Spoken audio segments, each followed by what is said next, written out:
الحمد لله نحمده ونستعينه ونستغفره ونؤمن به ونتوكل عليه ونعوذ بالله من شرور أنفسنا ومن سيئات أعمالنا من يهده الله فلا مضل له ومن يضلله فلا هادي له ونشهد أن لا إله إلا الله وحده لا شريك له ونشهد أن سيدنا ومولانا محمدا عبده ورسوله صلى الله تعالى عليه وعلى آله وأصحابه وأزواجه وذرياته وأتباعه وبارك وسلم تسليما كثيرا أما بعد فأعوذ بالله من الشيطان الرجيم بسم الله الرحمن الرحيم وإذ ابتلى إبراهيم ربه بكلمات فأتمهن قال إني جاعلك للناس إماما قال ومن ذريتي قال لا ينال عهد الظالمين صدق اللہ العظیم.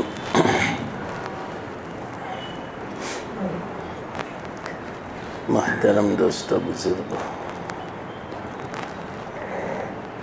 اپنے فضیلت والے ایام چل رہے ہیں. آج 5واں دن شروع ہو چکا، 4 دن گزر چکے، اس لیے ابھی بھی موقع ہے 6 دن کا. ہو سکے تو کوشش کرو 10 دن تک میں صبح شام رات دن میں پورا کلام مجید مکمل ہو جائے. اگر پہلے دن سے شروع فرماتے تو 3 پارے روزانہ اگر تلاوت ہوئے تو 10 دن میں پورا قرآن ہو جائے. اگر 4 دن میں نہیں ہوا اور ہمت ہے کوشش کرو، کوئی مشکل نہیں. اب اگر پورا کرنا ہو تو 5 پارے روزانہ پڑھنے، بہت فضیلت ہے. پورا قرآن ختم ہوگا. میں نے آپ کو بتایا ایک قرآن مت سمجھنا. اگر راتوں کو پڑھا تو ایک پارہ 30,000 پانوں کے برابر ہے. 30,000 یعنی ایک قرآن کے 30 پارے تو 3,000 قرآن کے برابر ایک رات کا. اس لیے میں تو درخواست کروں گا پورا کر لو. اگر جو نہ ہو سکے 10 دن میں تو 13 تاریخ تک میں کروں. یہ دوسرے نمبر کی بات، لیکن اصل تو 10 دن میں پورا کروں. اور یاد رکھنا بدھ جمعرات جمعہ، بدھ کے بعد جو رات آنے والی ہے، جمعرات کے بعد جو رات آنے والی ہے اور جمعہ کے بعد جو رات آنے والی ہے، یہ 3 راتیں بہت فضیلت والی. جنت واجب ہے انشاءاللہ. مغرب عشاء فجر تو تکبیر اولیٰ کے ساتھ پڑھیں، اوابین پڑھیں، تہجد پڑھیں، صلاۃ التسبیح پڑھیں. ان دنوں میں تو روزانہ رات کو پڑھنی چاہیے. کیوں؟ وہ تسبیح کے بارے میں خاص اللہ کے رسول نے فرمایا تو صلاۃ التسبیح میں 300 مرتبہ ہو جائے گا. کیا فضیلت ہے. اللہ اکبر. واقعتاً یہ ایام جب گزر جاوے تو آدمی کو افسوس ہونا چاہیے، غم ہونا چاہیے کہ اتنے فضیلت والے ایام گزر گئے. اب معلوم نہیں آئندہ کب ملیں گے، ملتے ہیں یا نہیں. اس لیے قدر کر لینا. اور خاص کر کے جمعہ کا دن یہ جو آنے والا ہے، رات بھی اور دن بھی، یہ یوم عرفہ ہے ہمارے لیے. یہ تو پورے سال کے ایام میں سب سے زیادہ فضیلت والا دن ہے، سید الایام. اسی بنا پر تو یہ فضیلت ہے سب کی، اس دن کی بنا پر. تو اس کی قدر کر لینا. ہو سکے تو بدھ جمعرات جمعہ 3 روزے رکھ لینا. جمعرات کا روزہ 1 سال تو ہے، لیکن دوسری روایت کے اعتبار سے 1000 دنوں کے برابر ہے. اور جمعہ کا روزہ 1 سال کے برابر تو ہے، لیکن دوسری روایت کے اعتبار سے 10,000 دنوں کے برابر ہے. یہ ہاتھ سے جانے نہ دینا، غنیمت کا موقع ہے. واقعیت بہت ذخیرہ ہو جائے گا. اللہ کو پسند آ گیا، انشاءاللہ العزیز بیڑا پار ہو جائے گا. اور اس دن کروڑوں کی تعداد میں اللہ تعالیٰ بندوں کی بخشش فرماتے، رحمتوں کو نازل فرماتے. وہ دن شیطان کے لیے سب سے بڑا ذلت والا ہے. بہت غصے میں ہوتا ہے اس وقت شیطان. ایسا کبھی نہیں دیکھا تھا. جمعہ کو جو دیکھا جائے گا. کیوں؟ وہ اللہ کی رحمتوں کو دیکھتا ہے اور بندوں کی بخشش کو وہ دیکھتا ہے کہ میں نے پوری زندگی کوشش کی، محنت کی، ایک دن میں سب پر پانی پھر گیا. بہت افسوس کرتا ہے. تو اس کو خوب ذلیل کرو، خوب رسوا کرو دشمن کو اس دن میں. اور جمعہ کے دن ہمارے لیے عرفہ کا دن ہے. چوتھے کلمے کا ورد بھی زیادہ کر لینا. تیسرا کلمہ بھی، چوتھا کلمہ بھی. لا الہ الا اللہ وحدہ لا شریک لہ لہ الملک. ایک روایت میں ہے اس کے بعد وہو علی کل شیء قدیر. اگر لہ الملک ولہ الحمد یہ بھی ملا لے، کوئی حرج کی بات نہیں. 100 مرتبہ تو ضرور پڑھنا. یہ اتنی زبردست دعا ہے. اللہ کے رسول صلی اللہ علیہ وسلم فرماتے ہیں اللہ کی حمد ہے، لیکن اس کو دعا فرمایا. اللہ کے رسول نے فرمایا ہر نبی کی دعا یوم عرفہ کو یہ تھی. لا الہ الا اللہ وحدہ لا شریک لہ لہ الملک وہو علی کل شیء قدیر. 100 مرتبہ ضرور پڑھنا. بہت جامع دعا ہے. اللہ کی تعریف ہے. ہم نے اللہ کی تعریف بیان کی. اللہ خوش ہو جائے گا.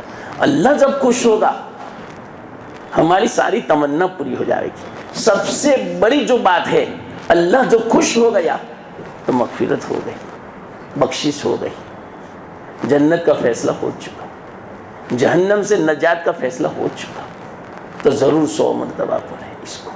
ہر نبی نے پڑھا. اور خیر الدعا کون سی؟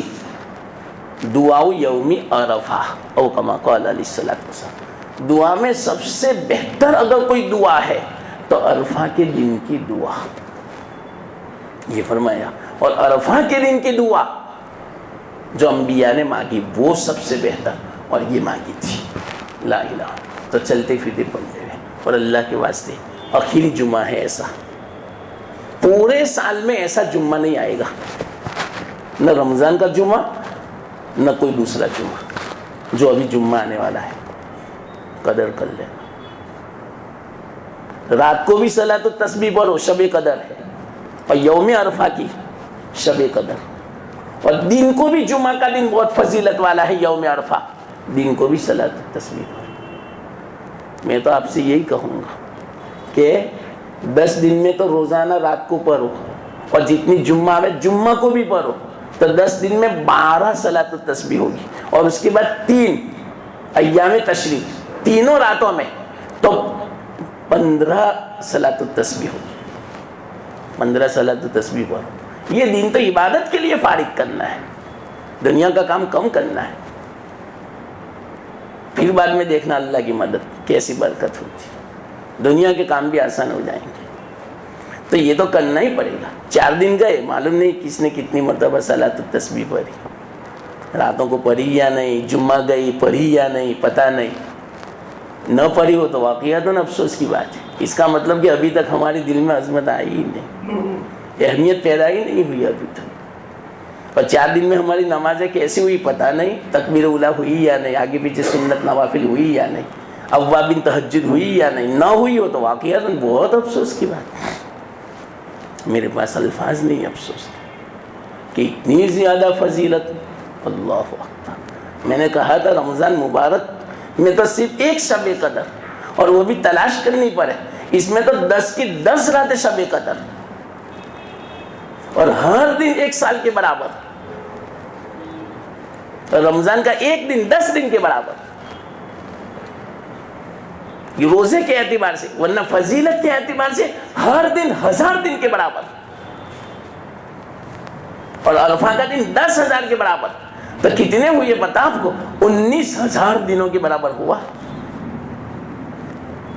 19,000، 50 سال سے بھی اوپر ہوا۔ اتنی فضیلت ہے، ہاتھ سے کہیں ضائع نہ ہو جائے، یاد رکھنا۔ یہ میں نے مختصر آئندہ کا عمل بتا دیا۔ روزے رکھنا، ہو سکے تو 8، 9، 10 3 روزے، اور جو قضا باقی ہو وہ بھی رکھ سکتے ہیں قضا کی نیت سے۔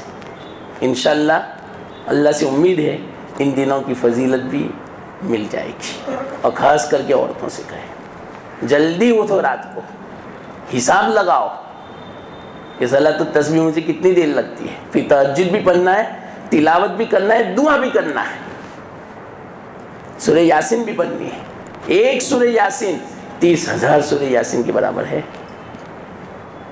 اس رات میں، اور ایک سورہ یاسین 10 قرآن کے برابر، تو 30,000 کا گن لو کتنا ہوا، 30,000 کو 10 میں ضرب دو، 3 لاکھ ہوا، 3 لاکھ قرآن کا ثواب روزانہ مفت کا۔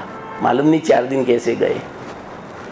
میں کتنا آپ کو ابھرتا ہوں، نہ ہوئے تو واقعیت میں کہتا ہوں کوئی عظمت نہیں، اہمیت ہی نہیں ہے ثواب کی، آخرت کی، اللہ کی، دین کی۔ دنیا کتنی کمائی بتاؤ؟ چلو اگر کسی نے 10 لاکھ بھی کمائی لی ہے 4 دن میں، کچھ بھی نہیں ہے 10 لاکھ۔ تکبیر اولیٰ خیر من الدنیا وما فیہا، دنیا وما فیہا کی دولت سے بہتر ہے ایک تکبیر اولیٰ۔ تو 2 رکعت نماز کی ایسی فضیلت ہوگی، ایک پارہ کیسا ہوگا، ایک سبحان اللہ کیسا۔ پوری دنیا 7 زمین 7 آسمان ترازو میں رکھے، پھر بھی جگہ خالی رہے، سبحان اللہ الحمدللہ رکھ دو، ترازو بھر جائے، اتنا ثواب۔ احد پہاڑ کے برابر کس کے پاس سونا ہے؟ پوری دنیا میں کسی کے پاس نہیں، بلکہ حکومتوں کے پاس نہیں ہے نا۔ ایک سبحان اللہ پڑھ لو، احد پہاڑ کے برابر ثواب۔ جاؤ چلتے پھرتے کتنا ہم پڑھ سکتے تھے۔ میں نے کہا تھا فضول باتیں نہ کرنا ان 10 دنوں میں، لغو باتیں نہ ہو، چلتے پھرتے تسبیح پڑھو، تیسرا کلمہ پڑھو، درود شریف پڑھو، استغفر اللہ پڑھو، چوتھا کلمہ پڑھو، بس یہی کام ہو ہمارا۔ کرو دنیا کا کام، کوئی حرج کی بات نہیں، دکان میں بیٹھے تسبیح پڑھو، کیوں خاموش بیٹھے؟ ہر وقت بس زبان ہلنی چاہیے۔ خیر یہ تو میں نے مختصر عمل بتا دیا، اس کی وجہ میں نے آپ کو بتائی تھی کہ اصل میں دو عبادتیں ایسی ہیں ان دنوں میں جو پورے سال کے ایام میں نہیں ادا ہوتی. ایک ہے قربانی اور دوسری ہے حج. یہ دونوں اللہ کو بہت پسند ہے. حج اصل کیا ہے معلوم؟ عرفہ. الحج العرفہ، اصل تو عرفہ ہے. اور عرفہ میں ہے کیا بتاؤ؟ کچھ بھی نہیں، صرف حاضری. اللہ کا دربار ہے وہ ایسا دربار ہے واقعتاً ایک عظمت پیدا ہوتی. اس لیے تو وہاں شادہ بھی نہیں رکھی، سبزہ نہیں رکھا، باغات نہیں رکھے، بالکل جنگل جیسا ویران. ایسی جگہوں میں اللہ یاد آ رہے، ورنہ اسی میں ہمارا دل اٹک جاتا. مرغزاروں میں، سبزہ دیکھنے میں، باغات میں، حسن و جمال میں، وہاں رکھا ہی نہیں. پہاڑی علاقہ، یہ اللہ کا دربار. بس ایک قدم بھی رکھتے ہوئے آدمی وہاں، چاہے ہوش کی حالت میں ہو چاہے بے ہوشی کی حالت میں ہو، کوئی بھی حالت میں ہو، چاہے وہاں نماز نہ پڑھے، حاضر ہو گیا. یہ عجیب بات، صرف حاضری، بس قدم عرفات میں رکھنا ہے. اسی سے علماء فرماتے اللہ تک پہنچنے میں صرف ایک قدم ہے، بس راستے میں دیر لگتی ہے وہاں تک پہنچنے میں. تو اصل حج عرفہ ہے. اور عرفہ میں ہے کیا؟ وہاں جا کر نماز تو فرض ہے ہر جگہ، کوئی عرفہ کی خصوصیت نہیں ہے. آپ اندازہ لگاؤ کہ اگر کسی کا طواف رہ گیا ہو، طواف بھی معاف ہے حج سے پہلے، کوئی ایسے وقت پہنچا، دن ہو گیا، غروب آفتاب ہو گیا، ان کو ایسا کہا سیدھے عرفات میں آ جاؤ، طواف چھوڑ دو، طواف بھی معاف ہے اس وقت. کیوں؟ آپ کا حج ہونا چاہیے، اصل حج. اور حج کیا ہے؟ عرفہ کی حاضری. اور عرفہ ہے کیا؟ عرفہ کی حاضری کا مطلب کیا؟ دربار الہی کی حاضری، وہاں حاضری دینا ہے. اور آپ نے سوچا یہ عرفہ کب ہے؟ رمضان سے یہ ترتیب ہے. رمضان المبارک میں روزہ رکھا. روزے سے کیا ہوتا ہے؟ تخلیہ. جو صفات بہیمیہ ہے، جانوروں کی جو صفات ہے، خواہش، کھانے پینے کی، جمع کی، وہ روزوں سے ختم ہوتی. تو گویا روزوں کی برکت سے، رمضان المبارک کی برکت سے صفات بہیمیہ دور ہوتی ہے. تو گویا جتنے بھی اخلاق ذمیمہ ہیں، اس کا تخلیہ ہو جاتا ہے، ختم ہو جاتی ہے یہ صفت. اور رات کو یوں فرمایا تراویح پڑھو اور اس میں قرآن پڑھو. تو نماز اور قرآن ان دو کے ذریعے سے ایک نورانیت پیدا ہوتی. تو گویا تخلیہ ہوا، اپنے آپ کو آراستہ کیا. تو رمضان المبارک میں تخلیہ بھی ہو گیا، تخلیہ بھی ہو گیا. اور جیسے رمضان المبارک کا مہینہ پورا ہوا، چاند نظر آیا شوال کا، چاند دیکھتے ہی حج کا مہینہ شروع. اگر کوئی آدمی عید کا چاند دیکھتے ہی فوراً حج کا احرام باندھنا چاہے باندھ سکتا ہے. تو دیکھو رمضان کے بعد کیوں آراستہ کر دیا، اللہ کے دربار میں آنا ہے. تو رمضان سے یہ ترتیب چلی آ رہی ہے مسلسل. ایسے مہینے رکھے اللہ تعالیٰ نے، اور ہر سال آتا رہتا ہے. اللہ چاہتا ہے میرا بندہ مجھ سے دور نہ ہو، بس قریب رہے. تو گویا جیسے رمضان ختم ہوا، فوراً حج کے ایام شروع. عید کا جو چاند دیکھتے ہیں نا، وہ شوال کا چاند ہے. کوئی چاند دیکھتے ہی حج کا احرام باندھ لے جائز ہے، رمضان سے نہیں باندھ سکتے، حج کے ایام شروع ہونے چاہیے، حج کا مہینہ، الحج و اشہر معلومات، تو شوال، ذی-قعدہ اور ذی الحجہ کی 12 تاریخ کو طواف زیارت ہے، حج پورا۔ تو دیکھو کیسا اللہ تعالیٰ کا نظام ہے، ترتیب دیکھو کہ جیسے ہی آپ نے رمضان ختم فرمایا حج کا احرام باندھ سکتے ہیں۔ لیکن حج اصل ہے کیا؟ میں نے کہا عرفہ، حدیث میں ہے الحج و عرفہ، حج تو عرفہ ہے، عرفہ کی حاضری ہے، یہ ہونا چاہیے۔ اگر کسی سے طواف رہ گیا اس کی تلافی ہے، دم دے دو، لیکن عرفہ رہ گیا اب کوئی تلافی نہیں، اب دوسرے سال حج کرو۔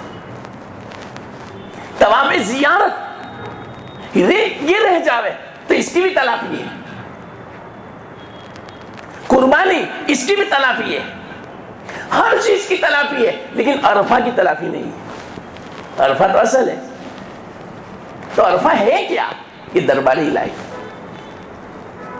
یہ ایک دن ہے اللہ تعالیٰ نے، اور وہ بھی کہاں رکھا؟ مکہ سے باہر، پہاڑوں میں، جنگل میں، ویران جگہ میں عظمت پیدا ہو، اور واحد اس وقت بس اللہ ہی کی محبت ہو، اللہ ہی کا عشق ہو، اللہ ہی کی یاد ہو۔ آپ اندازہ لگاؤ، اللہ کے رسول صلی اللہ علیہ وسلم کو ہجرت کروا کے مدینہ پاک پر پہنچایا، اور کتنا دور ہے؟ 450-500 کلومیٹر، کیونکہ ہو سکتا ہے کہ اللہ کے رسول صلی اللہ علیہ وسلم کی محبت غالب آ جائے مکہ کے اندر، تو پھر بعد میں محبت میں دونوں شریک ہو جائے۔ اللہ اتنی بھی شرکت نہیں چاہتا فی الحال کہ مکہ میں صرف میرا تصور ہے، اس لیے دیکھو کتنا دور مدینہ پاک میں آپ کا مزار ہے۔ تو یہاں پر عشق الہی اس کا ظہور ہوتا ہے، اور وہاں عشق نبی، اور وہاں جا کر دوسری کیفیت بن جاتی ہے، اور یہاں الگ کیفیت۔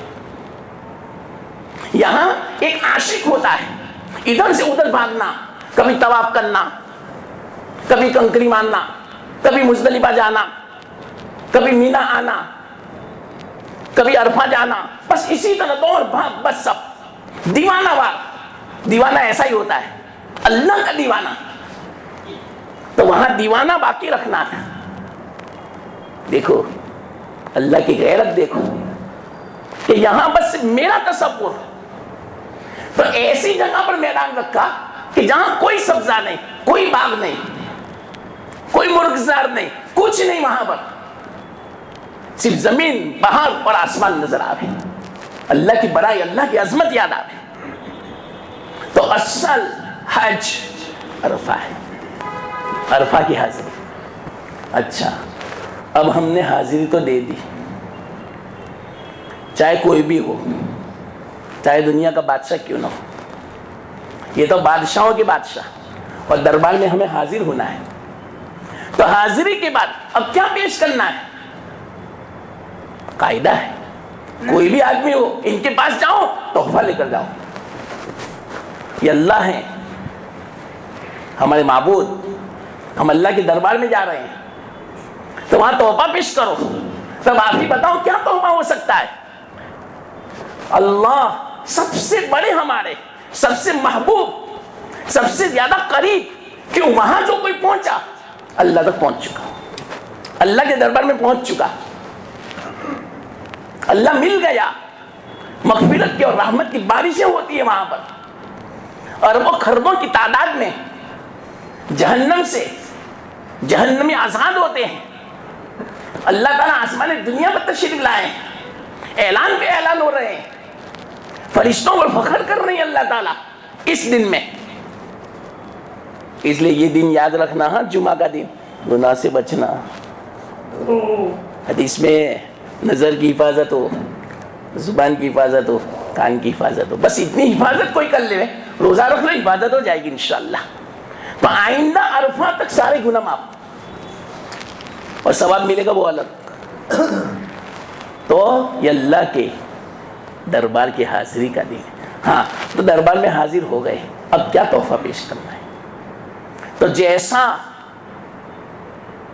حیثیت والا اللہ تو سب سے بڑے بادشاہوں کا بادشاہ، ہمارا معبود، تو ان کے لیے بھی تحفہ بھی تو ایسا ہو، سب سے محبوب تحفہ ہونا چاہیے. لن تنالوا البر حتى تنفقوا مما تحبون، جو تم چاہتے ہو جب تک تم نہیں خرچ کرو گے کامل نیکی تک تم نہیں پہنچ سکتے. تو اب آپ ہی بتاؤ وہ کون سا تحفہ ہے؟ ایک ہی تحفہ ہے، جان کا. تو جان دے دو. اللہ کا احسان مانو کہ اللہ تعالیٰ نے جان کے بدلے میں قربانی رکھی. یہ اصل بات، یہ مجھے کہنا تھا. تو قربانی کیا ہے پتا آپ کو؟ جان کا بدلہ ہے. کیسے پتا چلا؟ صحابہ نے پوچھا یا رسول اللہ ما هذه الاضاحی، یہ قربانی کیا ہے؟ اللہ کے رسول صلی اللہ علیہ وسلم نے ارشاد فرمایا سنت ابیکم ابراہیم، تمہارے باپ ابراہیم کی سنت ہے. اور واقعتاً عرب لوگوں کے تو باپ ہے، نسبی اعتبار سے بھی عرب جتنے بھی ہیں اولاد حضرت ابراہیم علیہ السلام کی اولاد ہے، اسماعیل علیہ السلام کی اولاد میں سے. بنی اسرائیل بھی ابراہیم علیہ السلام کی اولاد، اسحاق علیہ السلام سے. اور عرب جو ہے نا اسماعیل علیہ السلام کی اولاد. مکہ میں سب سے پہلے اللہ کے حکم سے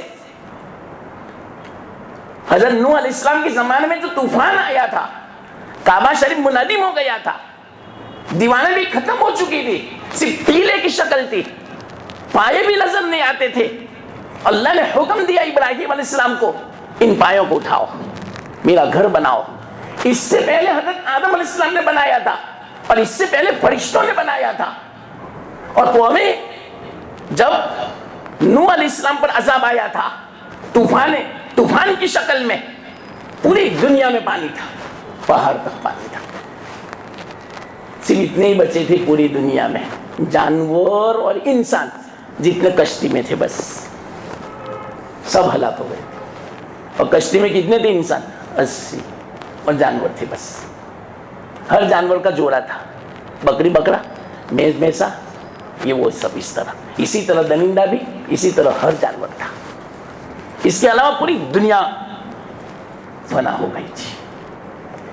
تو اس وقت سب سے پہلے کعبہ شریف کے پاس آنے والے اور مکہ کو آباد کرنے والے ابراہیم علیہ السلام. وہ کیسے؟ آپ کو پتا ہے، اتنی لمبی تفصیل ہے، یہ تو بس مختصر میں آپ کو ایک قربانی آخری یہ اتوار ہے ان دنوں کا، تو اس کی کیا فضیلت ہے، کیا حقیقت ہے، وہ میں بیان کرنے بیٹھا ہوں. ورنہ اصل جو پورا بیان کروں بہت وقت چاہیے اس کے لیے. تو کیا ہے اصل معلوم؟ مختصر سن لو. حضرت ابراہیم علیہ السلام اللہ تعالیٰ کو اپنا دوست بنانا تھا، خلیل بنانا تھا، حبیب بنانا تھا. تو ایسے ہی نہیں بنا کرتے، ان کو آزمائش میں مبتلا کیا جاتا ہے. اور آزمائش میں اگر وہ پورے اترے تو پھر بعد میں اللہ تعالیٰ وہ مقام عطا فرماتے ہیں، اتنا اونچا مقام. اللہ خود فرماتے ہیں انی جاعل للناس اماما، میں لوگوں کا آپ کو امام بناؤں گا، مقتدا بناؤں گا، پیشوا بناؤں گا. تو ایسے ہی تھوڑی پیشوا بنتا ہے، بڑا آدمی ایسے ہی نہیں بنتا. ان کو تو آزمائشوں میں سے گزارا جاتا ہے. اور وہ آزمائشوں میں کامیاب اگر ہو گئے، اللہ کی طرف سے جو آزمائش ہوتی ہے اس میں اگر جو کامیاب ہو جاوے تو اللہ تعالیٰ بہت اونچا مقام عطا فرماتا. ابراہیم علیہ السلام جو مقام عطا فرمایا، اللہ اکبر. خلیل اللہ ہے، وہ اللہ کے دوست ہیں. پوری زندگی شروع سے لے کر آخر تک بس آزمائش ہی آزمائش. اللہ خود فرماتے ہیں وَإِذِ ابْتَلَىٰ إِبْرَاهِيمَ رَبُّهُ، ابراہیم کو جب آزمایا ان کے رب نے بِكَلِمَاتٍ، چند کلمات کے ذریعے سے، چند احکام کے ذریعے سے، فَأَتَمَّهُنَّ، انہوں نے پورا ادا کیا، پورا بجا لائے ان تمام چیزوں کو، کسی میں کمی نہیں رکھی. اور کیسا بجا لائے، واقعیتاً ہمارے تو رونگٹے کھڑے ہو جاوے.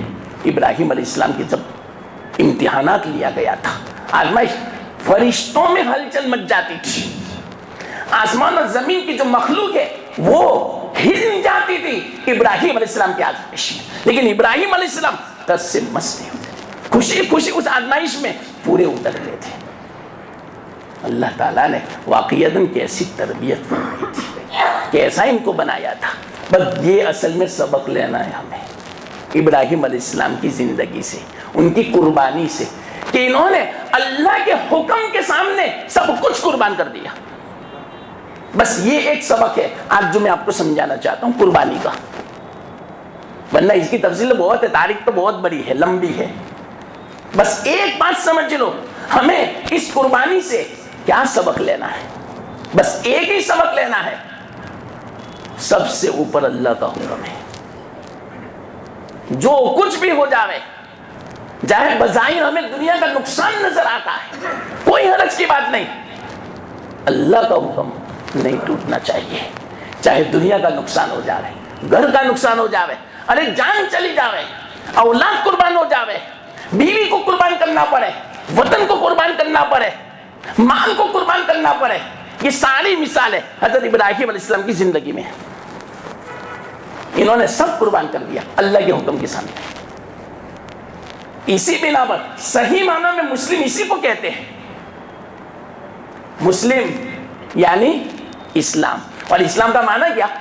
تسلیم کرنا اللہ کے حکم کو، سر نہادن برطاعت، گردن نہادن برطاعت، اپنی گردن کو جھکا دینا اللہ کے حکم پر، جو بھی حکم ہو، چاہے نفس کے خلاف ہو، خواہش کے خلاف ہو، اپنی آرزو کے خلاف ہو، اپنی تمنا کے خلاف ہو، کوئی بھی حکم ہو، بس اللہ کا حکم آ گیا سب کو مٹا دو، اللہ کے حکم کو آگے رکھو۔ یہ ہے قربانی کا فلسفہ۔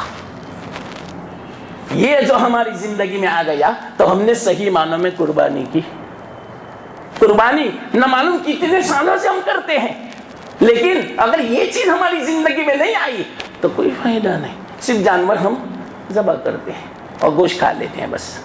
اصل مقصد یہ ہے، اللہ تعالیٰ وہ سبق یاد دلانا چاہتے ہیں حضرت ابراہیم علیہ السلام کا، کہ ابراہیم علیہ السلام نے قربانی کس کی تھی؟ آپ اندازہ لگاؤ، بچے کو ذبح کیا تھا۔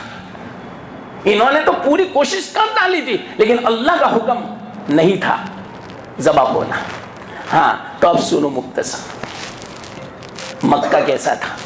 بالکل وادی غیر ذی زرع، بے آب و گیا، صرف پہاڑی پہاڑ، اور اس زمانے میں کچھ تھا ہی نہیں پانی کا نام و نشان، نہیں درخت، 100 کلومیٹر چاروں طرف ایک درخت، ایک پودا نہیں، پانی کا چشمہ نہیں، ایک قطرہ پانی نہیں، پرندہ نظر نہیں آتا تھا۔ ایسی جگہ پر اللہ کا حکم آیا، کیسے حکم آیا معلوم؟ وہ مختصر میں آپ کو بتا دوں۔ جس وقت حضرت ابراہیم علیہ السلام عراق میں تھے، اصل وطن حضرت ابراہیم علیہ السلام کا عراق، تو وہاں پر بت پرستی عام تھی، بلکہ اپنے گھر میں بت بنائے جاتے تھے اور بت بیچے جاتے تھے۔ ابراہیم علیہ السلام بچے تھے تو ان کو بھی بت بیچنے کے لیے دیے جاتے تھے کہ جاؤ بیچو۔ ابراہیم علیہ السلام کیا کرے، بچے تھے، جانا پڑتا تھا، لیکن پہلے سے اللہ تعالیٰ نے ان کو ایک سمجھ عطا فرمائی تھی، ایک فہم عطا فرمائی تھی کہ یہ کچھ نہیں کر سکتے۔ اس بنا پر جب وہ بیچنے جاتے تھے محلے میں تو کیا فرماتے؟ اے لے لو بت، میرے پاس سے لے لو، ایسے بت جو نفع دیتے ہیں نہ نقصان دیتے ہیں، خرید لو، خریدنا ہو تو، نہ نفع پہنچا سکتے ہیں یہ، نہ نقصان دے سکتے ہیں، کچھ نہیں کر سکتے یہ لوگ۔ تو کوئی خریدتا ہی نہیں تھا، اس طرح ذلیل کرتے تھے۔ اور جب شام ہوتی تھی، ان کو پانی پینے کی ضرورت پڑتی ہے تو وہ بتوں کو ساتھ لے جاتے تھے دریا کنارے، تو وہاں پر وہ خود بھی پانی پیتے تھے اور سب کو الٹا کرتے، تم بھی پانی پیو پیاسے ہوئے ہو تو، اور پیچھے سے مارتے تھے۔ بہت بڑے بن چکے ہیں آپ۔ تو پہلے سے اللہ تعالیٰ نے یہ صلاحیت عطا فرمائی، یہ سمجھ عطا، لیکن کیا کریں، مجبوری تھی، بچے تھے، والد کی بات ماننی پڑتی تھی۔ تو سب کو پتا چل گیا تھا کہ ابراہیم اس طرح کرتے ہیں ہمارے بتوں کے ساتھ، یہاں تک کہ بادشاہ کو بھی پتا چل گیا تھا، نمرود کو بھی، جو ہوا وہ ہوا، وہ بھی ایک آزمائش تھی۔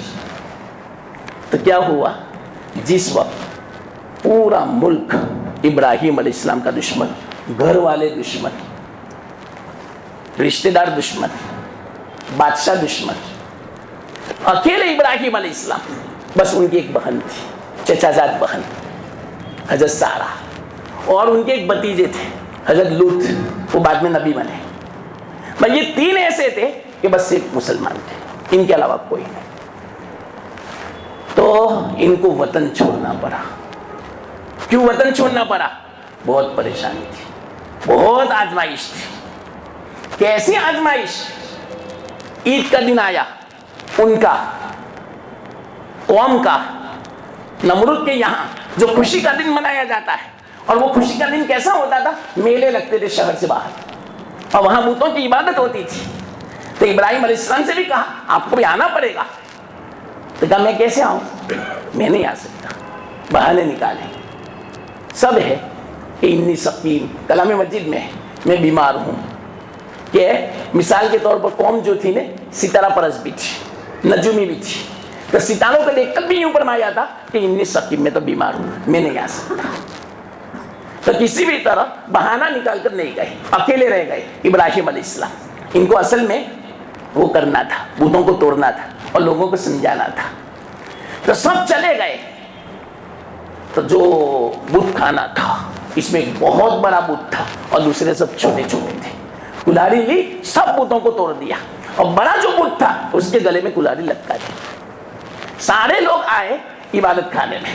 کیوں؟ خوشی منا کر آئے تھے. تو سب سے پہلے عبادت خانے میں. تو یہ جب منظر دیکھا تو سب تعجب میں پڑ گئے، یہ کیا ہوا؟ تو انہوں نے کہا ابراہیم نے ایسا کیا ہوا. حضرت ابراہیم کو بلایا گیا، تم نے ایسا کیا؟ تو فرمایا ان کو پوچھو، ان کے گلے میں کلہاڑی لٹکتی ہے. یہ بڑا جو ہے قال کبیرہم ھذا، یہ جو ان کا بڑا ہے نا، ان کو ہی پوچھو کہ انہوں نے یہ سب کیا ہوگا کہ میرے ہوتے ہوئے چھوٹوں کی کیا ضرورت ہے. تو سمجھ گئے یہ تھوڑی بول سکتا ہے، یہ تو بول بھی نہیں سکتا، یہ تو کچھ کر بھی نہیں سکتا، یہ تو ہل بھی نہیں سکتا، یہ تو مار بھی نہیں سکتا. تو اس طرح سمجھانا تھا، لیکن سمجھنے کے بجائے دشمن ہو گئے. اور نمرود کو بھی پتا چلا کہ اس طرح کیا تو اس نے حکم جاری کیا. عام طور پر تو ظالم ہوتا ہے، جب ان کی بات نہیں مانی جاتی تو پھر بعد میں ان کے ساتھ ظلم کا معاملہ کیا جاتا ہے. سمجھنے کا نام نہیں لیتے. حالانکہ سمجھنا چاہیے کہ بالکل بات صحیح ہے کہ اگر یہ نفع نقصان دیتے، ہمارا جو نظریہ ہے کہ ان کو اگر کسی نے تکلیف پہنچائی، برا سلوک کیا، تو پھر بعد میں اس کا اثر ہوگا. تو ابراہیم علیہ السلام کو تو کچھ بھی نہیں ہوا، سارے بتوں کو توڑ دیا تو کوئی اثر نہیں ہوا. ان کو تو نہ بیماری لگی، نہ یہ ختم ہوئی ہے، نہ نقصان پہنچا. تو سمجھنا چاہیے، لیکن سمجھنے کے بجائے اور زیادہ دشمن ہو گئے. بلکہ حکم دیا آگ جلاؤ. تو آگ جلائی گئی، اتنی خطرناک، 6 مہینے تک مسلسل جلائی گئی. لمبا واقعہ ہے، میں پورا نہیں سنا تھا. تو آگ جلائی گئی.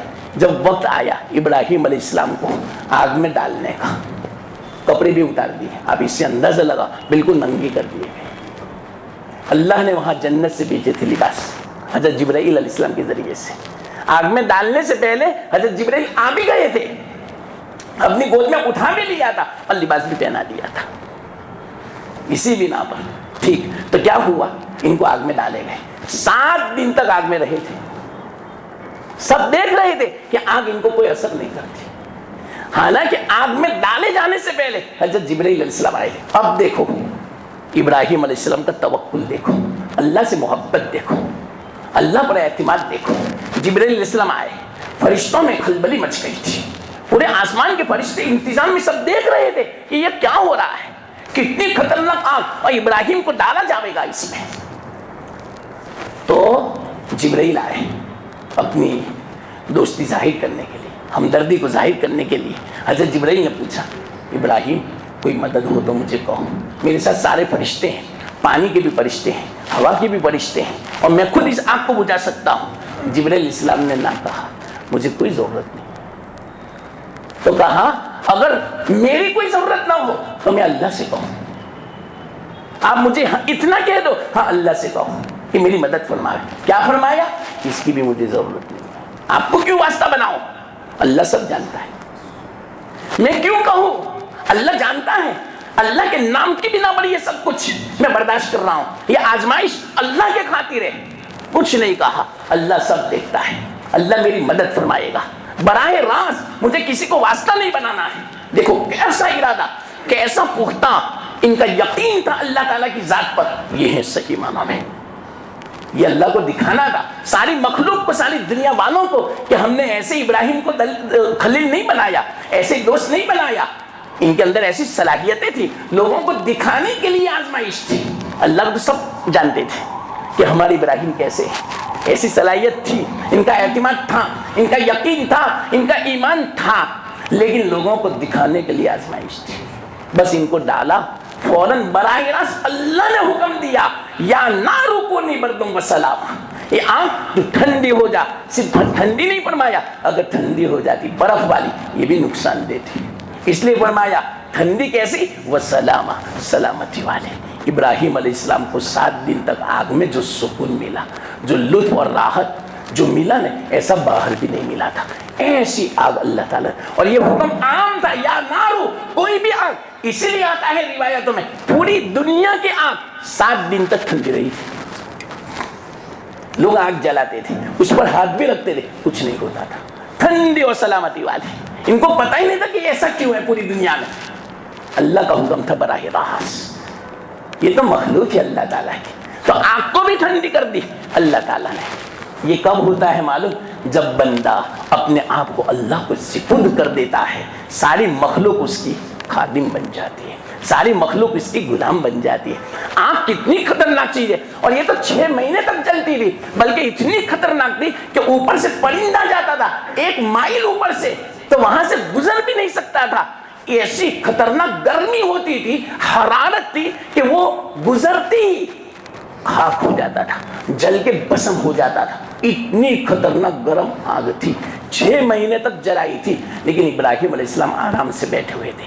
7 دن کے بعد باہر نکلے تو اور زیادہ ان کی دشمنی بڑھ گئی، حالانکہ سبق لینا چاہیے، حالانکہ اس سے تو یوں سمجھنا چاہیے کہ ان کا رب ہے، یہ جو کہتے ہیں نا ان کی مدد ہے، تو ان کو تو ایمان لانا چاہیے، لیکن ایمان کے بجائے اور زیادہ ضد پر اتر آئے۔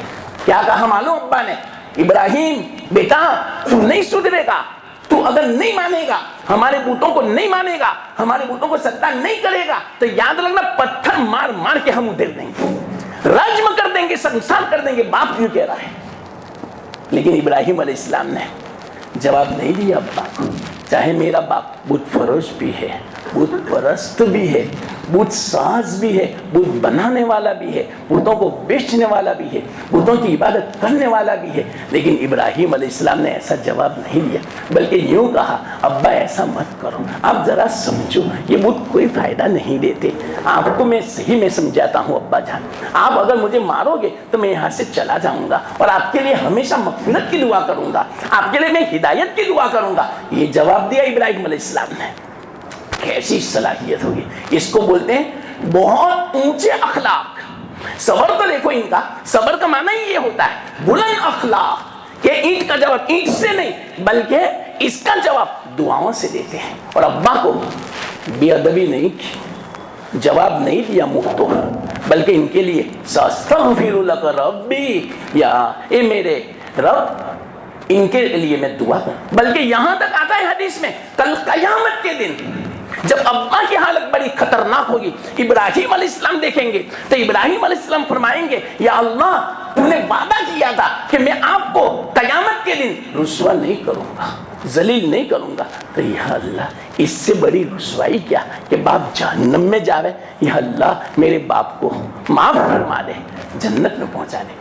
اللہ فرمائے گا دیکھو آپ کو پتا ہے کہ میں کافر کو معاف نہیں کرتا، چاہے آپ کے ابا کیوں نہیں ہے، مشرک کو میں معاف نہیں کرتا، ان کی معافی نہیں ہو سکتی ہے، لیکن آپ کا دل نرم ہو چکا تھا، آپ کے ابا کو دیکھ کر رقیق ہو چکا تھا، آپ کے ابا کو دیکھ کر یہ حال دیکھا نہیں جاتا تھا، اس بنا پر اللہ تعالیٰ فوراً کیا فرمائیں گے، ابراہیم ادھر دیکھو، تو ادھر جیسے ہی دیکھیں گے ان کے ابا کو اللہ تعالیٰ بجو کی شکل میں بنا لیں گے، اور وہ بھی کیچڑ میں لتھرا ہوا، لت پت آلودہ، تو اتنی مطلب کہ گن محسوس ہوئے، ایسی نفرت محسوس ہوئے، فوراً جیسے ادھر سے اپنے ابا کی طرف متوجہ ہوں گے تو وہ ایک بجو کی شکل میں ہوں گے اور کیچڑ میں لتھرے ہوئے، تو ابراہیم علیہ السلام نفرت کریں گے، تو وہ دل میں جو رکت پیدا ہوئی تھی وہ ختم ہو جاوے گی، اور فوراً پھر اللہ تعالیٰ فرشتے سے حکم کریں گے پکڑ کے جہنم میں ڈال دو اس کو، تو پھر بعد میں اس کو جہنم میں ڈال دیا جاوے گا۔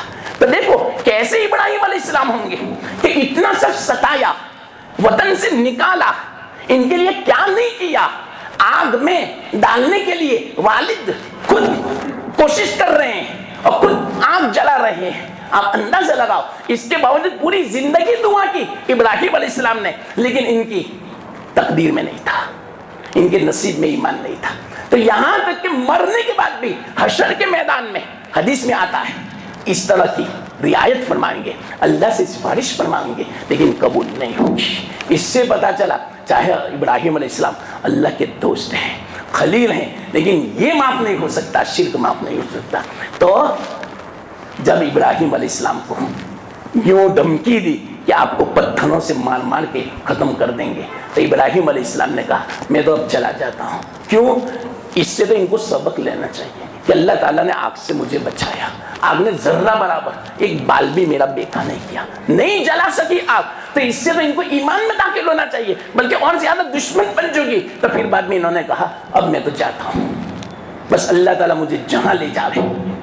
تو ابراہیم علیہ السلام نے رخت سفر باندھا، سفر کا سامان تیار کیا، حضرت سارہ کو ساتھ میں لیا، ان کی اہلیہ تھی، اور حضرت لوط جو مسلمان ہوئے تھے ان کو ساتھ میں لیا، بھتیجے کو. یہ تین جا رہے ہیں، یہاں تک کہ ہرہ آئے، آج ہرہ بھی ہے، حلب آئے، سیریا میں حلب بھی آئے. حلب کے بعد یروشلم آئے، یروشلم یعنی یہ فلسطین میں آئے، فلسطین میں وہاں قیام کیا. تو راستے میں مصر بھی آتا تھا، تو مصر کا بھی ایک واقعہ پیش آیا عجیب. وہاں سے جب کوئی گزرتا تھا، حدیث میں ہے یہ بات، اللہ کے رسول صلی اللہ علیہ وسلم نے ارشاد فرمائی، وہاں کا بادشاہ بڑا بدکار تھا، بڑا ظالم تھا، بڑا خبیث تھا. مصر کی حد میں سے جو بھی مسافر گزرتا اور ان کے ساتھ اگر عورت ہوتی، بیوی ہوتی، تو شوہر کو قتل کر دیتا. ہاں، صرف ماں بہن کو باقی رکھتا تھا.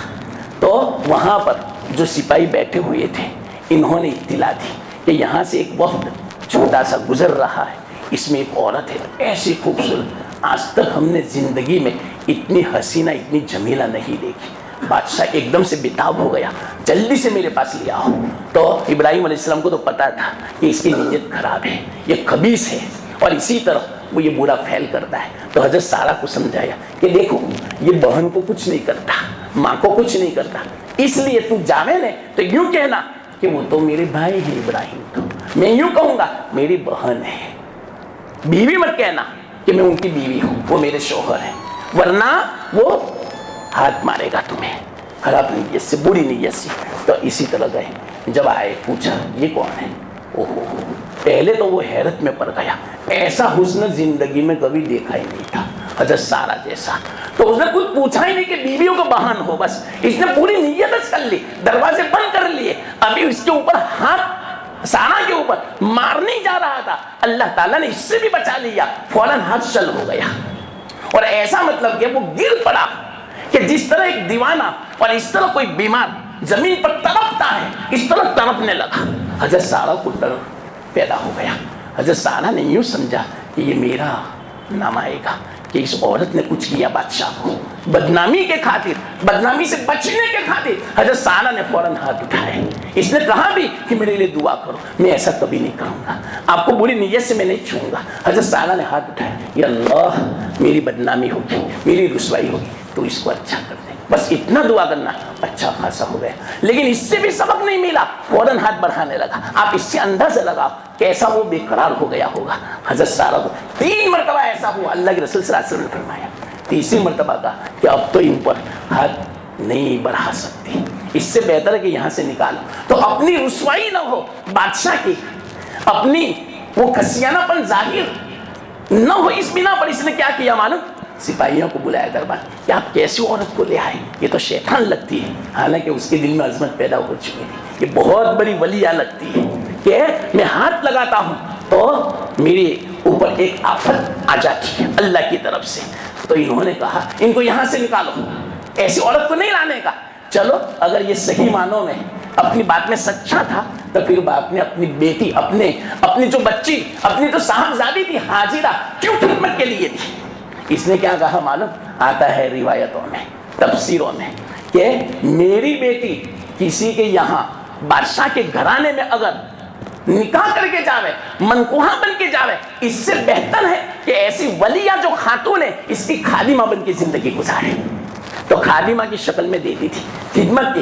یہ کوئی بالی نہیں تھی, یاد رکھنا, بالی نہیں تھی. کیوں؟ ان سے تو اللہ کے رسول صلی اللہ علیہ وسلم پیدا ہونے والے تھے, بعد میں یہ نسل. اس بنا پر اللہ کے رسول خود فرماتے ہیں میرے جتنے بھی نسب نامے ہیں, آبا و اجداد ہیں, ان میں کوئی باندی بھی نہیں, کوئی غلام بھی نہیں تھا اور کوئی بدکار بھی نہیں تھا. یہ فرمایا تھا اللہ کے رسول صلی اللہ علیہ وسلم. اس بنا پر کتنی روایتوں سے پتا چلتا ہے یہ تو بادشاہ کی لڑکی تھی, یعنی شہزادی تھی, چھوٹی سی بچی تھی 8-9 سال کی. حضرت سارہ کو خدمت کے لیے دے دیا کہ جاؤ آپ کی خدمت میں رہی, اچھا ہے.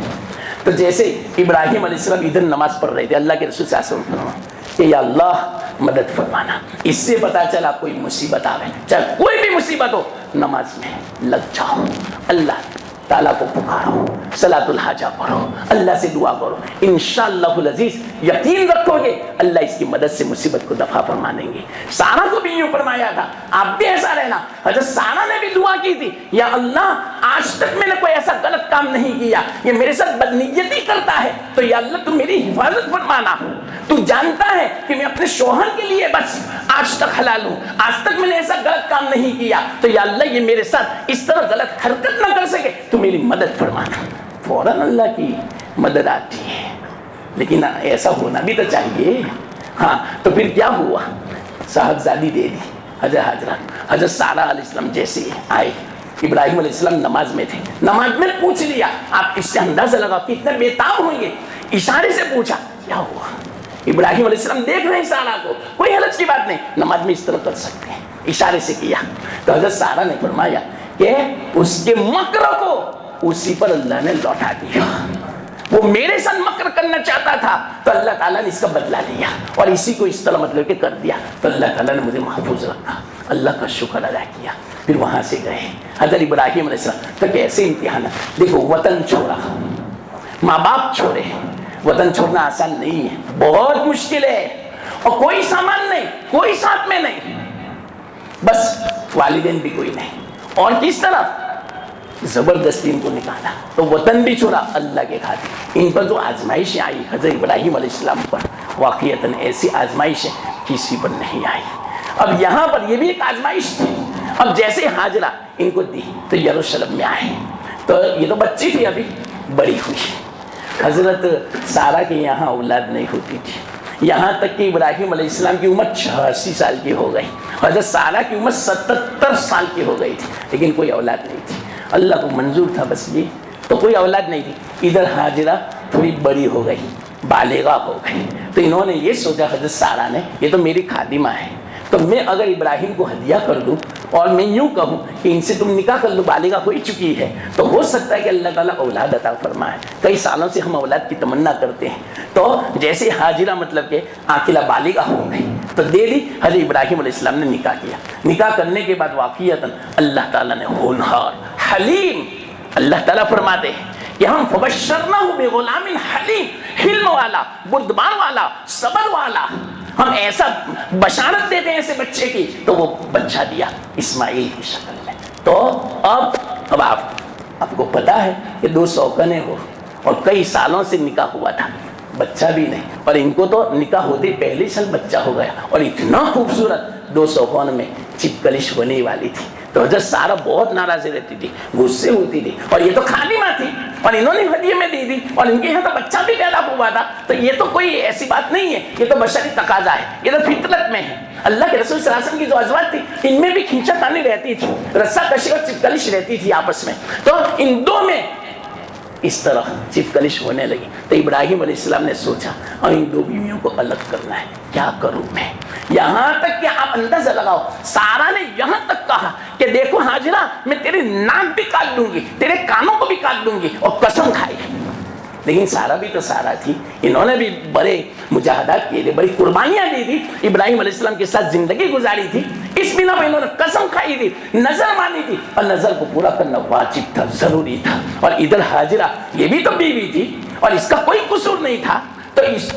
تو اس کے لیے اب نظر پوری کریں گے تو ناک بھی کاٹنی پڑے, کان بھی کاٹنا. تو اللہ تعالیٰ نے ایک ہیلا پیدا کیا کہ بس ناک میں صرف سوراخ کر دو اور کان میں صرف سوراخ کر دو, تو یوں سمجھا جائے گا کاٹ دیا اور نظر پوری ہو چکی. تو سب سے اس سے پہلے زندگی میں کبھی کوئی عورت اپنے ناک کو سوراخ بھی نہیں کرتی تھی، کانوں کو بھی سوراخ نہیں. اس کے بعد سے ناکوں کو بھی سوراخ ہونے لگا، کان کو بھی سوراخ. تو کان کو سوراخ کر کے بالی پہنتی ہے اور ناک کو سوراخ کر کے نتھنی پہنتی ہے. تو وہاں سے شروعات ہوئی حضرت حاجرہ سے. تو دیکھو سوراخ تو کیا لیکن سونے کی نتھنی بھی پہنا دی تو اور زیادہ زینت پیدا ہو چکی. تو نظر بھی پوری ہو گئی ان کی. تو یہ جو نظر مانی تھی وہ پوری ہوئی. یہاں تک کہ اللہ کا حکم آیا اب ان کو لے چلو. جبرائیل علیہ السلام آئے. جبرائیل علیہ السلام نے فرمایا کہ ان کو چلو دوسری جگہ لے چلو. ان کو پتا نہیں تھا، بتایا نہیں تھا حضرت جبرائیل نے کہ اللہ کا حکم کہاں کا ہے. لے چلے تو رستے میں سبزہ آتا تھا، ہریالی آتی تھی، آبادی آتی تھی. ابراہیم علیہ السلام پوچھتے کہ یہاں کا حکم ہے تو حضرت جبرائیل آگے آگے چلتے تھے کہ نہ یہاں کا حکم نہیں، آگے چلو آگے چلو. پھر دوسرا علاقہ آتا، آبادی آتی، سبزہ آتا، باغات درخت آتے. تو یہاں کا ارادہ تو نہ یہاں بھی نہیں، آگے چلو. یہاں تک کہ مکہ جہاں کعبہ شریف ہے وہاں ایک درخت تھا چھوٹا سا، تو وہاں پر ان کو اتارا کہ یہاں کا حکم ہے اللہ کا. کہ جیسے مطلب کہ اب آپ اندازہ لگاؤ امتحان کتنا بڑا ہے، کیسی آزمائش. رستے میں کوئی نہیں، جنگل نہیں، درندہ نہیں، پرندہ نہیں، پانی کا قطرہ نہیں، کھانے کا کوئی اناج کا دانہ، بے آب ہو گیا. اللہ خود فرماتے ہیں وادٍ غیر ذی زرع، یعنی بالکل بے آب و گیا زمین جہاں کھیتی باڑی بھی نہیں ہو سکتی، کچھ نہیں ہو سکتا. ایسی جگہ پر اللہ تعالیٰ نے حکم دیا وہاں چھوڑو. جیسے ہی چھوڑا ابراہیم علیہ السلام سے کہا بھائی یہاں چھوڑنے کا حکم ہے، اب چلو آپ یروشلم واپس. آپ اندازہ لگاؤ، آپ ذرا سوچیں. آپ ہماری بستی ہے یہ بروچ میں، ایک اپارٹمنٹ ہے. ایک اپارٹمنٹ یوں سمجھو کہ 10 فلیٹ ہے. 10 فلیٹ میں ہمارا ایک بچہ ہے، ہماری بیوی ہے، نوجوان ہے. سب مکانوں میں رہتے ہیں، محلے میں سب رہتے ہیں، پورے شہر میں سب رہتے ہیں، سب کچھ ملتا ہے. لیکن آپ کو سفر درپیش آ گیا 1 مہینے کا.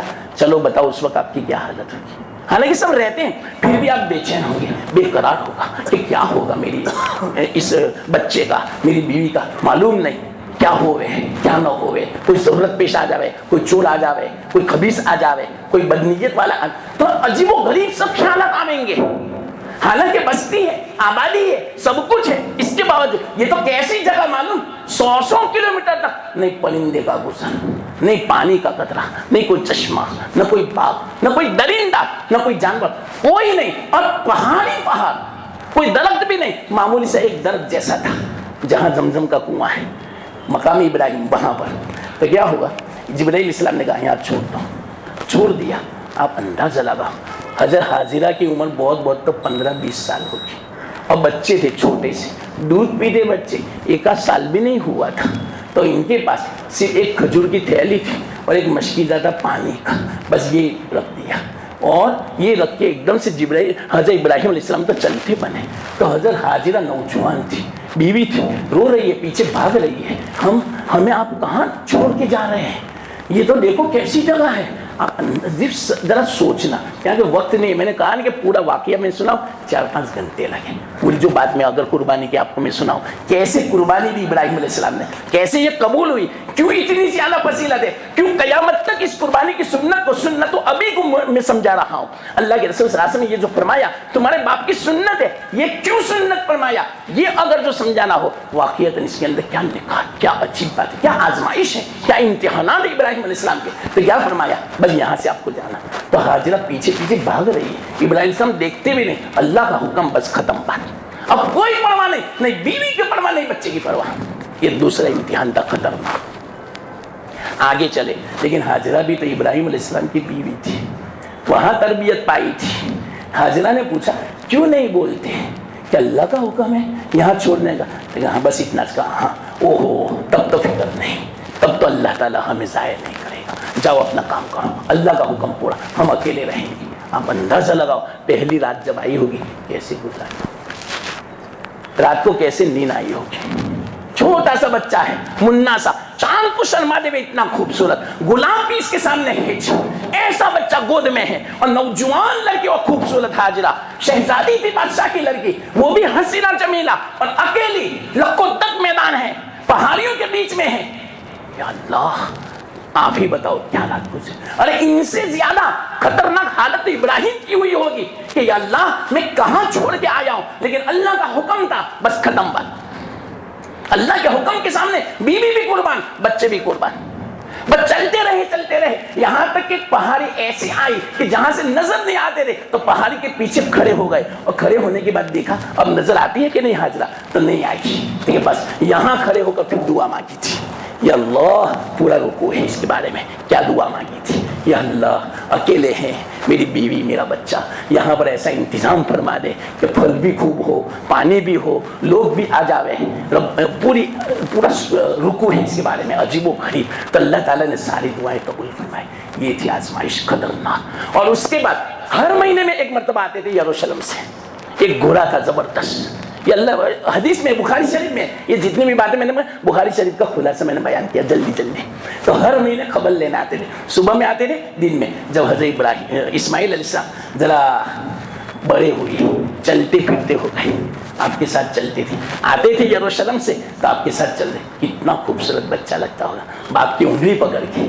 تو ابھی تو چلتا ہوا, تھوڑا ہلکا سا مدد کرنے لگا باپ کو تھوڑے کاموں کے اندر, اور ایسے وقت میں خواب آیا. اللہ کا حکم بھی صراحت کے ساتھ نہیں.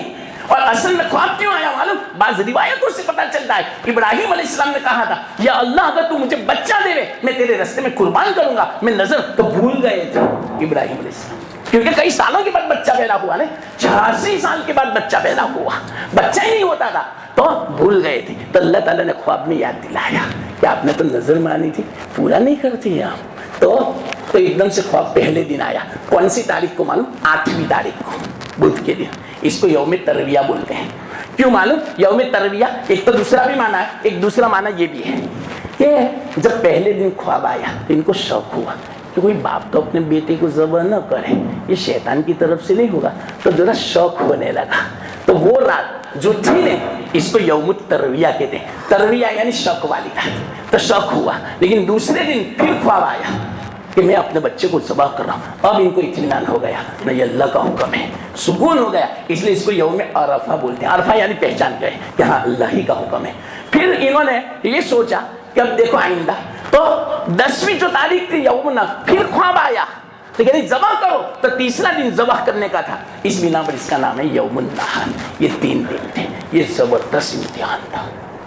ہر باپ سوچ لے رہے, اکلوتا لڑکا ہو اور ایسا خوبصورت, جیسا ویسا نہیں, چاند کو شرما دے رہے. اور ان کو پتہ نہیں تھا, 13 سال کی عمر تھی اس وقت, نابالغ تھے ابھی. اور ابراہیم علیہ السلام 100 سال کے اتنے سال کے ہو چکے تھے. اور ایسے وقت میں ایک سہارا تھا اسماعیل علیہ السلام کا. ایسے وقت میں اللہ کا حکم آتا ہے ذبح کرو. کیسا دل پہ پتھر مارا ہوگا. اور ان کی اماں یوں سمجھو 25-30 سال کی عمر ہوگی, کہ وہ کیسے وہ چاہے گی, لیکن سب امتحان میں کامیاب نکلے. شیطان نے جو کوشش کی تھی سب کو پھسلانے کی, بہلانے کی, گمراہ کرنے کی, نہیں گمراہ ہوئی. حاجرہ بھی نہیں ہوئی. حاجرہ کو بھی کہنا پڑا. شیطان انسان کی شکل میں آیا تھا کہ آپ کو پتا ہے کہ ابراہیم اپنے بیٹے کو وہ دعوت میں لے جانا ہے, یہ کہا تھا. یہ جھوٹ نہیں ہے, حدیث میں ہے, دعوت میں لے جائے. کیوں, اللہ کی طرف سے دعوت تھی, ذبح ہو گیا. دعوت کا معنی کوئی ضروری تو ہے کہ کھانا ہی ہو, یہ بھی ایک دعوت تھی کہ وہ تو اپنے دعوت میں لے, لیکن نہیں, دعوت میں نہیں لے جا رہے ہیں, وہ اپنے بیٹے کو ذبح کریں. لیکن کوئی باپ اپنے بیٹے کو ذبح کرے تو کہنا پڑا مجبوراً کہ اللہ کا حکم ہے, کہ اچھا اللہ کا حکم ہے, تب تو خوشی سے کرنا چاہیے. اللہ کا حکم پورا کرنا. نا امید ہو کہ وہاں سے گیا, سیدھا مینا آیا. پہلے تو اسماعیل پیچھے پیچھے چلتے تھے, ابراہیم علیہ السلام آگے آگے اپنے ساتھ میں چھری اور رسی لے کر آگے چلتے تھے. اسماعیل کو کہا کہ تجھے پتا ہے تیرا ابا کہاں لے جا, لیکن وہ تو جنگل لے جا رہے ہیں, لکڑیاں نہ تجھے ذبح کرنے کے لیے. ٹھیک ہے, مجھے کوئی ذبح کرے باپ کبھی نہیں ہو سکتا, کہ نہ اللہ کا حکم ہے, کہ اللہ کا حکم ہے, تب تو خوشی خوشی میں تیار ہوں. لے وہاں بھی نا امید ہو گیا. ابراہیم کے پاس ہے, دیکھیے آپ نے جو خواب دیکھا اس کو آپ نے سچ مان لیا, وہ تو ایسے خواب ہے, وہ تو میری طرف سے تھا, اللہ کی طرف سے. ارے تو شیطان لگتا ہے بدماش, تو حائل ہونا چاہتا ہے میرے خواب کو پورا کرنے کے لیے. فوراً جبرائیل آئے اور یوں کہا یہ شیطان ہے, اس کو مارو. تو 7 کنکری ماری جمرے اولا پر. تو کتنا پھول گیا تھا معلوم, راستہ اتنا بڑا تھا تو اتنا پھول گیا تھا, میں نہیں جانے دوں گا آگے. کیوں, اس کو معلوم تھا کہ یہ قربانی جو ایک مرتبہ ہو چکی قیامت تک چلتی رہے گی. یہ جیسے چاہیں شیطان. آپ کو پتا ہے کہ قربانی کا کیا ثواب ہے, کیا فضیلت ہے, کل قیامت کے دن کیا ثواب ہوگا. اللہ اکبر, میں بیان نہیں کر سکتا. واللہ میں کہتا ہوں قربانی کی فضیلت اور ثواب کو کوئی پہچان لے تو غریب بھی باقی نہ رہے. اتنی فضیلت ہے قربانی, اپنی جان دینے کے برابر ہے.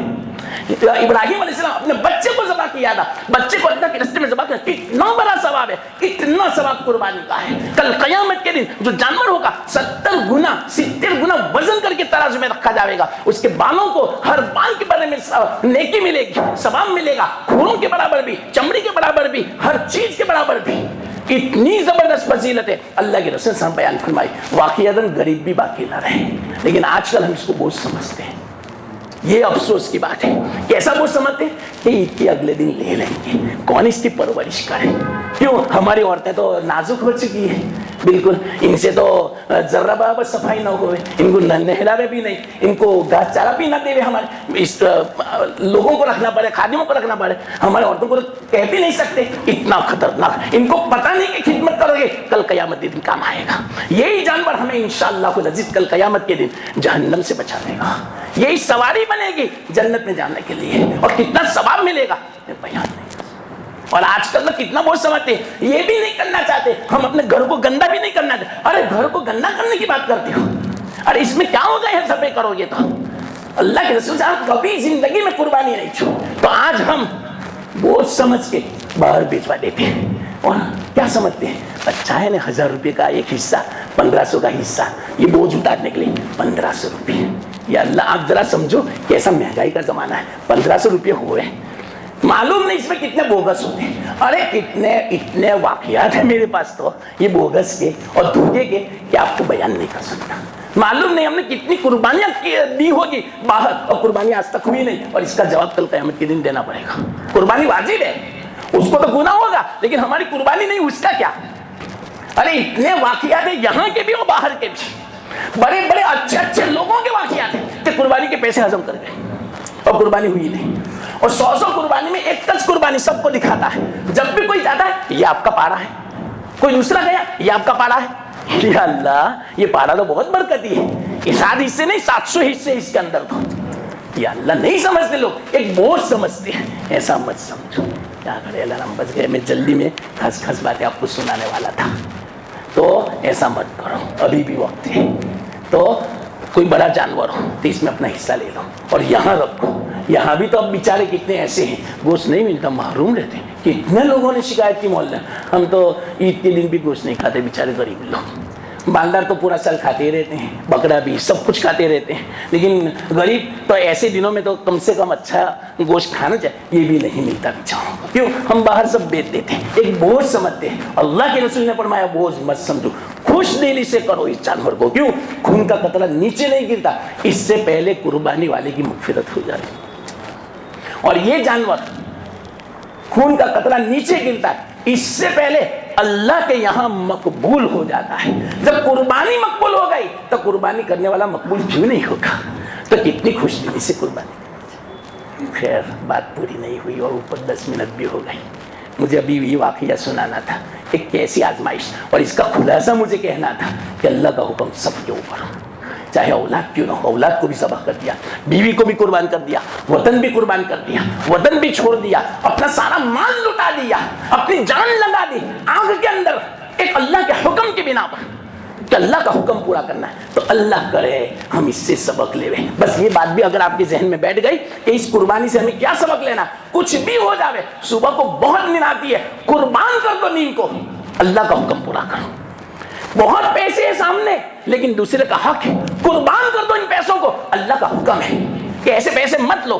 بہت پیسے نظر آتے ہیں, حرام کے ہیں لیکن شک والے شبے والے ہیں, قربان کر دو ان مالوں کو اللہ کے حکم کے لیے. ہمارا دل بہت چاہتا ہے گناہ کرنے کا, بد نظری کا, اللہ کے لیے قربان کر دو, اللہ کا حکم پہلے ہے. یاد رکھنا, بہت دکان میں اور اسی طرح بہت کسٹمر آتے ہیں, بہت پیسہ ہے, ہم نماز کا بھول گئے, ارے اس کو قربان کر دو, اللہ کا حکم پہلے ہے. بلکہ میں نے چند مثالیں دی, وقت ہو گئے اس بنا پر. تو سب کچھ قربان کر دو, یہ ہے صحیح معنوں میں قربانی. قربانی کا معنی کیا, اللہ کا قرب حاصل کرنا.